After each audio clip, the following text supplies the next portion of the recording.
ಎಲ್ಲ ನನ್ನ ಪ್ರೀತಿಯ ವೀಕ್ಷಕರಿಗೆ ನಿಮ್ಮ ರಘುರಾಮ್ ಮಾಡುವ ಆತ್ಮೀಯ ನಮಸ್ಕಾರಗಳು. ಮತ್ತು ನಿಮ್ಮ ರಘುರಾಮ್ ಒಂದಾಯಿತು ಬಂದು ಈ ಸಿನಿಮಾ ಸರಸ್ವತಿಯಲ್ಲಿ ಇನ್ನೊಬ್ಬ ಕಲಾವಿದೆಯ ಬಗ್ಗೆ ಒಂದಿಷ್ಟು ಸತ್ಯವಾದ ಮಾಹಿತಿನ ಹೊತ್ತು ತಂದಾಯಿತು. ಈಗ ನಾನು ಹೇಳಕ್ಕೆ ಹೊರಟಿರುವ ಕತೆ ನಮ್ಮ ದಕ್ಷಿಣ ಭಾರತದ ಹೆಮ್ಮೆಯ ಕಲಾವಿದೆ, ಕನ್ನಡ, ತಮಿಳು, ತೆಲುಗು, ಮಲಯಾಳಂ, ಹಿಂದಿ ಚಿತ್ರಗಳಲ್ಲಿ ನಟಿಸಿರುವ ಮೋಹಿನಿಯವ್ರ ಬಗ್ಗೆ. ಹೌದು ಸ್ನೇಹಿತರೆ, ಮೋಹಿನಿ ನಮ್ಮ ಕನ್ನಡದಲ್ಲಿ ರಾಘಣ್ಣ ಅವ್ರ ಜೊತೆ ಕಲ್ಯಾಣ ಮಂಟಪ, ನಮ್ಮ ಕ್ರೇಜಿ ಸ್ಟಾರ್ ರವಿಚಂದ್ರನ್ ಅವ್ರ ಜೊತೆ ಶ್ರೀರಾಮಚಂದ್ರ ಚಿತ್ರಗಳಲ್ಲೂ ಅಭಿನಯಿಸಿದರು. ಆ ಮೋಹಿನಿಯವ್ರ ಬಗ್ಗೆ ಒಂದಿಷ್ಟು ಮಾಹಿತಿಗಳನ್ನ ನಿಮಗೆ ಇವಾಗ ತಿಳಿಸೋದಕ್ಕೆ ಇಷ್ಟಪಡ್ತೀನಿ. ಮೋಹಿನಿ ಇವರ ಮೂಲ ಹೆಸರು ಮಹಾಲಕ್ಷ್ಮಿ.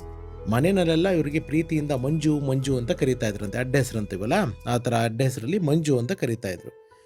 ಇವರು ಬೇಸಿಕಲಿ ಭರತನಾಟ್ಯಂ ಡ್ಯಾನ್ಸರು, ಒಬ್ಬ ಅದ್ಭುತವಾದ ಕಲಾವಿದೆ. ಇವ್ರ ತಂದೆ ರೇಸ್ ಕ್ಲಬ್ ಅಂತ ಇತ್ತಲ್ಲ, ಅಲ್ಲಿ ತಮಿಳ್ನಾಡಲ್ಲಿ ವರ್ಕ್ ಮಾಡ್ತಾ ಇದ್ದಾರೆ. ಅಲ್ಲಿ ಪಂಜು ಅರುಣಾಚಲಂ ಅನ್ನೋರೊಬ್ಬರು ತಮಿಳುನಾಡಿನ ಚಿತ್ರರಂಗದ ಒಬ್ಬ ಪ್ರಮುಖ ವ್ಯಕ್ತಿ. ಅವರು ಆ ರೇಸ್ ಕ್ಲಬ್ಗೆ ಭೇಟಿ ಕೊಟ್ಟಿದ್ದಾರೆ. ಇವ್ರ ತಂದೆಗೆ ಮಗಳಂದರೆ ತುಂಬ ಇಷ್ಟ. ಆ ಮಗಳ ಫೋಟೋಗಳನ್ನ ಆ ಟೇಬಲ್ ಮೇಲೆ ಹಾಕೋದು, ಭರತನಾಟ್ಯಂ ಫೋಟೋಗಳನ್ನ ನೋಡಿ ನನ್ನ ಮಗಳು ಎಷ್ಟು ಚೆನ್ನಾಗಿ ಡ್ಯಾನ್ಸ್ ಮಾಡಿದ್ದಾಳೆ ಅಂತ ಸ್ನೇಹಿತರಿಗೆ ತೋರಿಸೋದು ಅವ್ರದ್ದೊಂದು ಅಭ್ಯಾಸ ಆಗಿತ್ತು.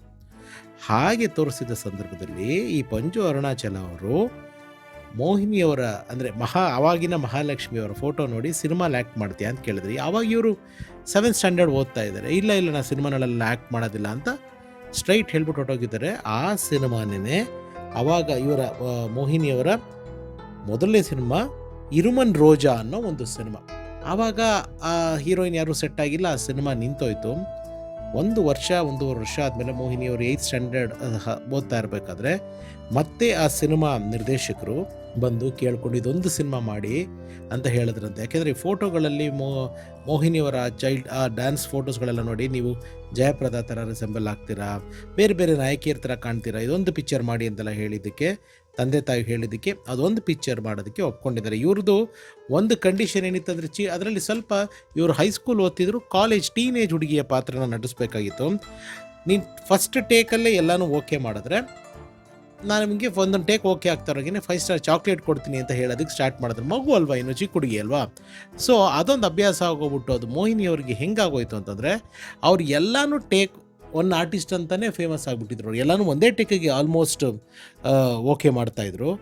ಮೋಹಿನಿ ಅನ್ನೋ ಹೆಸರು ಬಂದಿದ್ದೇ ಒಂಥರ ಮಜಾ ಇದೆ. ಯಾಕೆಂತಂದರೆ ಆ ಚಿತ್ರದ ನಿರ್ದೇಶಕ KR ಸೆಲ್ವಮಣಿ ಅವರೇ ನಿರ್ದೇಶಕರು, ನಿರ್ಮಾಪಕರು. ಇವರ ಮೊದಲನೇ ಚಿತ್ರದ್ದು ಮಹಾಲಕ್ಷ್ಮಿ ಅಂತಿರೋ ಹೆಸರನ್ನು ಬದಲಾಯಿಸಿ ಮೋಹಿನಿ ಅಂತ ಇಟ್ಟರು. ಮೋಹಿನಿ ಅಂತ ಅಂತಾರೆ ಮಲಯಾಳಂನಲ್ಲಿ ಆಕರ್ಷಣೆಗೆ ಒಳಗಾಗೋದು ಅನ್ನೋ ಅರ್ಥ ಅಂತೆ. ಅದನ್ನ ಇಟ್ಕೊಂಡು ಕೆಲವರು ಅವ್ರನ್ನ ಮೋಹಿನಿ ಅಂತಂದರೆ ದೆವ್ವ ಆ ಥರ ಅಂತೆಲ್ಲನೂ ಕೆಲವರು ತಮಾಷೆ ತರಲೆ ಮಾಡ್ತಾ ಇದ್ದಿದ್ದು ಉಂಟು. ಈ 9ನೇ ಕ್ಲಾಸಿನ ಹಾಲಿಡೇನಲ್ಲಿ ರಜದಲ್ಲಿ ಇವರು ಆ್ಯಕ್ಟಿಂಗ್ ಮಾಡೋದಕ್ಕೆ ಸ್ಟಾರ್ಟ್ ಮಾಡಿದ್ರು. ಈ ಆ್ಯಕ್ಟಿಂಗ್ ಮಾಡೋದಕ್ಕೆ ಸ್ಟಾರ್ಟ್ ಮಾಡಿದ್ಮೇಲಿಂದ ಅವ್ರಿಗೆ ಎಷ್ಟು ಲಕ್ಕಿ ಹೀರೋಯಿನ್ ಅಂದರೆ 1991 ಇವ್ರದ್ದು ಕೆರಿಯರ್ ಸ್ಟಾರ್ಟ್ ಮಾಡಿದ್ದು ಆ ತಮಿಳ್ ಸಿನಿಮಾ. ಅದಾಗ್ತಾ ಇರೋಂಗೆ I think second film, if I am not wrong, ನಮ್ಮ ಬಾಲಕೃಷ್ಣ ಬಾಬು ಅವ್ರ ಜೊತೆ ಆದಿತ್ಯ 369 ಅನ್ನೋ ಒಂದು ಸಿನಿಮಾ. ಅದು ತೆಲುಗುನಲ್ಲಿ ಒಂದು ದೊಡ್ಡ ಹಿಟ್ ಸಿನಿಮಾ. ಅವತ್ತಿನ ದಿವಸದಲ್ಲೇ ಒಂದು ಟೈಮ್ ಲೈನಲ್ಲಿ ಇಟ್ಕೊಂಡು ಕಂಟೆಂಟ್ ಇಟ್ಕೊಂಡು ಮಾಡಿದಂಥ ಸಿನಿಮಾ ಆಗಿತ್ತದು. ಕನ್ನಡದ ಕಲ್ಯಾಣ ಮಂಟಪದಲ್ಲಿ ರಾಘಣ್ಣನ ಜೊತೆ ಅವರು ಅಭಿನಯಿಸಿದರು. ಹಿಂದಿನಲ್ಲಿ ಅಕ್ಷಯ್ ಕುಮಾರ್ ಅವ್ರ ಜೊತೆ ಡ್ಯಾನ್ಸರ್ ಅನ್ನೋ ಒಂದು ಸಿನಿಮಾದಲ್ಲಿ ಆ್ಯಕ್ಟ್ ಮಾಡಿದ್ರು. ಅದು ಅಕ್ಷಯ್ ಕುಮಾರ್ ಅವರ ನಾಯಕ ನಟನಾಗಿ ನಟಿಸಿದ ಹಿಂದಿಯ 2ನೇ ಸಿನಿಮಾ ಆಗಿತ್ತು. ಹಿಂದಿ ಒಂದು ಬಿಟ್ಟು Tamil, Kannada and Telugu all films ಇವ್ರದ್ದು ಒಂಥರ ಲಕ್ಕಿ ಹೀರೋಯಿನ್. ಎಲ್ಲ ಸಿನಿಮಾಗಳು 100 ಡೇಸ್ ಹೋಗಿದೆ.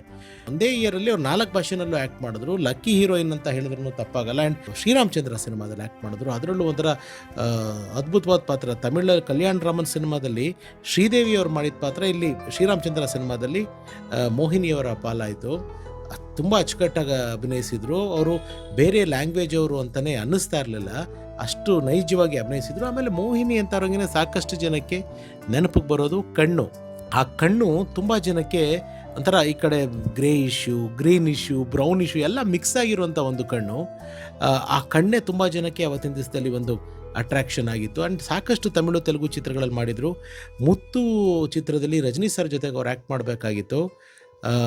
ಆ ಸಿನಿಮಾ ಲಾಸ್ಟ್ ಮೂಮೆಂಟಲ್ಲಿ ಕೈ ತಪ್ಪೋಗಿ ಮೀನಾ ಮೇಡಮ್ ಅವ್ರು ಮಾಡೋದಾಯಿತು. ಅವರು ಇವತ್ತಿಗೂ ಒಂದು ತುಂಬ ಬೇಜಾರಾಗೋದು, ಒಂದು ಕೊರಗದೇನಂತಂದರೆ ಚಿನ್ನದ ತಂಬಿ ಸಿನಿಮಾ, ಶಿವಾಜಿ ಪ್ರಭು ಅವರು ಖುಷ್ಬು ಮೇಡಮ್ ಅವರು ಮಾಡಿದಂಥ ಸಿನಿಮಾ. ಆ ಸಿನಿಮಾದಲ್ಲಿ ಖುಷ್ಬು ಅವ್ರ ಪಾತ್ರಕ್ಕೆ ಮೊದಲು ಆಯ್ಕೆಯಾಗಿದ್ದು ನಮ್ಮ ಮೋಹಿನಿಯವರೇ. ಬಟ್ ಡೇಟ್ಗಳ ಸಮಸ್ಯೆಯಿಂದಾಗಿ ಅವರು ಆ ಸಿನಿಮಾ ಮಾಡೋದಕ್ಕಾಗಲಿಲ್ಲ. ಅವರು ಯಾವಾಗಲೂ ಅದನ್ನೇ ಹೇಳ್ತಾರೆ, ಏನು ನಾವು ಪಡ್ಕೊಂಬಂದಿದ್ದೀವೋ ಅಷ್ಟೇ ನಮಗೆ ದಕ್ಕೋದು. ನಾವು ಏನೇ ಪ್ರಯತ್ನ ಪಟ್ಟರು ಅದು ನಮಗೇನು ಬರಬೇಕು ಅನ್ನೋದು ಭಗವಂತ ಮೊದಲೇ ಡಿಸೈಡ್ ಮಾಡಿರ್ತಾನೆ ಅಂತ. ಕನ್ನಡ ಭಾಷೆ ಬರಲಿಲ್ಲ ಅಂದರೂ ಕನ್ನಡ ಸಿನಿಮಾಗಳಲ್ಲಿ ಆ್ಯಕ್ಟ್ ಮಾಡಬೇಕಾದ್ರೆ ಕಂಪ್ಲೀಟ್ ಕನ್ನಡನ ತಿಳ್ಕೊಂಡು ಅರ್ಥಕೊಂಡು ಆ್ಯಕ್ಟ್ ಮಾಡೋರು. ಆ್ಯಂಡ್ ಅವರು ವೆಜಿಟೇರಿಯನು. ಅವ್ರಿಗೆ ಸವಾಲುಗಳೇನು ಅಂತ ಕೇಳಿದ್ರೆ, ನನಗೆ ಸವಾಲು ಅನ್ನೋದು ಬೇರೆ ಏನಿರಲಿಲ್ಲ, ಎಲ್ಲ ಕಡೆ ಪ್ಯೂರ್ ವೆಜಿಟೇರಿಯನ್ ಫುಡ್ ಸಿಗೋದೇ ಒಂದು ಸವಾಲಾಗಿತ್ತು.